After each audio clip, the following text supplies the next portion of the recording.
សួស្តីអ្នកទាំងអស់គ្នាសូមស្វាគមន៍ការបកាន់នៅវីដេអូរបស់នាងខ្ញុំថ្ងៃនេះសូមពំនាំនៅកន្លែងច្បារអង្គរដែលនាងខ្ញុំត្រៀមទំនុករងសម្រាប់គោហ្នឹងហើយមួយទៀតបងប្អូនត្រូវដឹងថាខែរដូវឥឡូវគឺមូសច្រើនអញ្ចឹងបន្ទាប់ពី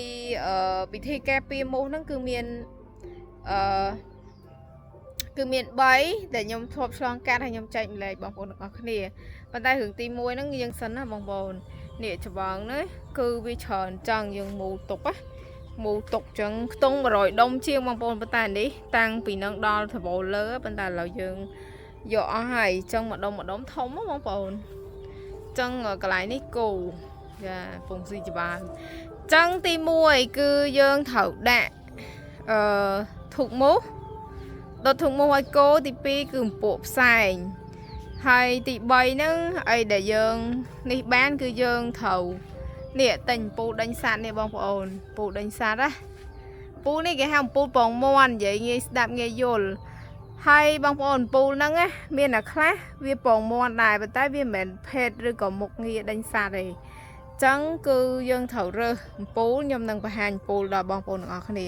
ចឹងរាល់ថ្ងៃអំពូលគោផ្ទះខ្ញុំគឺមានអុចធុកមូសនិងពួកភ្លើង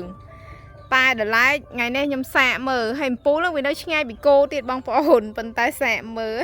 ចង់ដឹងមើលដល់សារអំពូលនឹងដាច់អញ្ចឹងឥឡូវយើងទៅមើលអំពូលទាំងអស់គ្នានេះបងប្អូនអំពូលហ្នឹងគេដាក់រូបអញ្ចឹងណារូបmosquito and insect ហ្នឹងហើយបងប្អូនទាំងអស់គ្នាគឺអំពូលហ្នឹងបែបហ្នឹងអញ្ចឹងហើយបងប្អូនអាចរកទិញអំពូលបែបហ្នឹងបាននិយាយទៅអំពូលនេះផលិតផលនេះ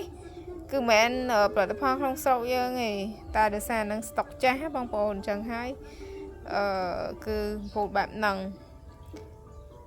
ចាំមើលខ្ញុំសាកមើលបងប្អូនបានលទ្ធផលអញ្ចឹងណា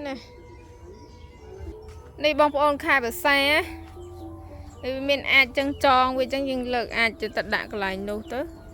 ហើយគោកន្លែងគោនេះគឺអត់ស្អាតទេបងប្អូនអ្នកចិញ្ចឹមគោគេមានសាបមានអីតែកន្លែងគោខ្ញុំអត់សូវស្អាតទេអត់សូវមានអ្នក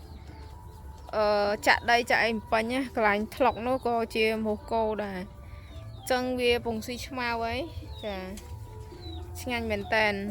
មួយទៀតណាបងប្អូនប្រុងប្រយ័ត្នរឿងគោវាអាចក្តៅចេញផងបែកចេញអីចឹងប្រុងប្រយ័ត្នបងប្អូនប្រយ័ត្នមែនតើគោខែប្រសាចឹងឯងតើលើឆ្មៅនៅផ្ទះខ្ញុំឥឡូវឡងក្រាស់មែនតើបងប្អូនឡងចូលតែម្ដងណានេះឡងក្រាស់ហ្មងចឹងអត់ចាំបាច់ទៅណាទេកាត់តែឆ្មៅនៅផ្ទះណាឆ្មៅលាកត្រោយចាក់គូតតែមិនស្រួល